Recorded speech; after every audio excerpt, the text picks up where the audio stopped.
السلام الله عليكم ورحمة الله وبركاته داوديال meel kastoo naga daawaneysaan halkani waa Sima TV saacad waliba waxaad naga barateen warar sugan aniga keena galbeedka iyo guud ahaanba caalamka qodobada aad ku maqli doontaan wararkeena maanta waxaa kamid ah dagaal culus oo ciidamada huwatu ay ku soo qaadeen goob cundufowdo sacle la yiraahdo isla markaana iska cabin adag ay kala kulmeen xoolo dhaqatada halkaas ku dhaqan madaxweynaha Mareykanka Joe Biden ayaa booqashadii ugu horeysay ku tagaya boqortooyada Sacuudiga qodobada iyo qodobo kale aad ku maqli doontaan warkii oo faahfaahsan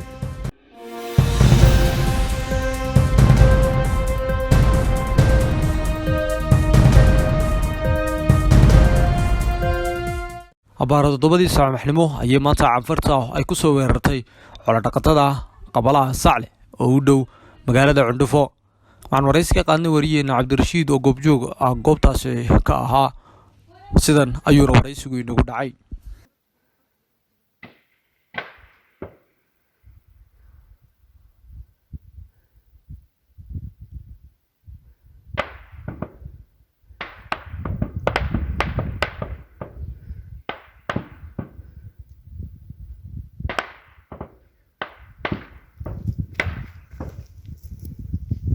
واتاي عبدالرشيد soo dhawow bal waxaad ii sheegtaa dagaalkii saaka subaxii ka dhacay sacle imise qof ayaa ku dhimatay imisadii buu bilaabmay dagaalku horta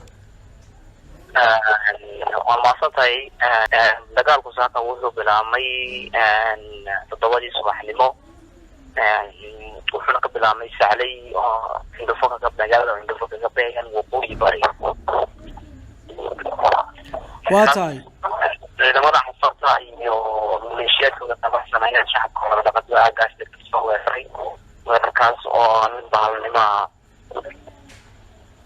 واتاي dhimashada iyo dhaawaca imise yahaayeen saaka subaxii saaka wax dhibaato ma dhicin wax dhaawac ma jirin shacabka hore dhaqatadana halkaas waa laga soo barakeeyay laakiin galabta ay shacabka hore dhaqatada ay abaabuleen oo ay ciidamada anfarta halkaas ka awoodooda laga saareen halkaas waxa ku dhintay hal wiil dhaawac ma jira wax dhaawac ma jiro laakiin hal wiil ayaa naftu ka baxday ciidamada anfarta halkaas laga baacsaday waa goobtii wana laga xirtay wax badan oo laga laayay waa tahay bal iga warbixi in yar adigoo isoo koobaya abaaraha iyo haraadkii meesha jiray wali ma sii jira mise wax gurmada u jira horta abaaru waa sidii xitaa cawshi ayaad istaagtay oo joogsatay oo taagtaagan iska dadkii markaas oo haraad darti u dhumaranayso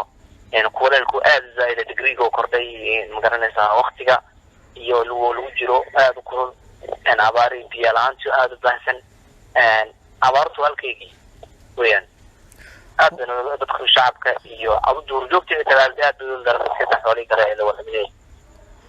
واتاي عبدالرشيد هذا بعض ما سنتاي.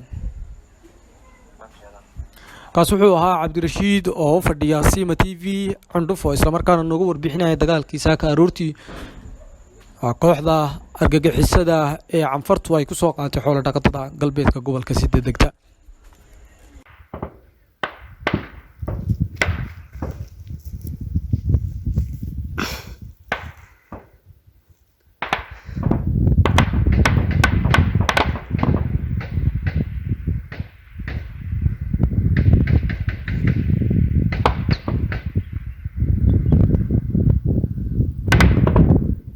hay'adda amal ayaa deeq raashin gaarsiisay goobahii dadku ay ka soo barakaceen falad warkaasi waxayna soo kabayo wariyeen raxma wararka naga soo gaadhay galbeedka gobolka City ayaa waxay sheegayaan inuu soo gaadhay gargaar gurmad ah ay wado hay'adda amal gargaarkaas oo ka kooban deeqo raashimo ah waxaa la gaarsiiyay maalintii Khamiistii oo bisha Juun ahayd 16 magaalada Afcase waxaana la siiyay qoysas tiradooda lagu qiyaasayo ilaa 4,000 oo qoys oo ka kala socda qabalaha Afcase iyo Kaaha waxaa ku jira qoysaskaas qaar badan oo barakacayaal ah hay'addan amal oo la kaashanaysa qaybinta raashinkan hay'adda gurmad qaran ayaa waxay u wadaa deeqo kale oo raashimo ah aagaga geed ugaas waxaana loogu talagalay qoysas badan oo aad u saameeyeen abaaraha iyo colaaduhu. waxaana lagu qiyaasayaa qoysaskaas aaga geed ugaas raashinka loogu wado in tiradoodu ay gaadhayso ilaa 3,000 oo qoys. waxaa kale oo lasoo sheegayaa in haraad aad u daran uu ka jiro galbeedka gobolka City, gaar ahaan aagaas Cundhufo iyo Qaraf. magaalada Cundhufo oo biyihii ay ka helaysay ceelka qabalaha dan la helay laga go'doomiyay ayaa haraad aad u darani ka jira. reer guuraagii aagagaas deganaa ayaa lasoo sheegayaa in xoolihii qaday muddo 5 maalmood iyo in ka badanba ay biyo la'aan u dhimanayaan. waxaana arrintaas ugu wacan in ayadoo abaar aad u darani jirto ay haddana ceelashii iyo webigii ay ka cabbi lahaayeen dadka iyo xooluhuba ay qabsadeen xoogaga ishuwanta ah ee deegaanka Canfarta iyo jabhadaha ay wataan.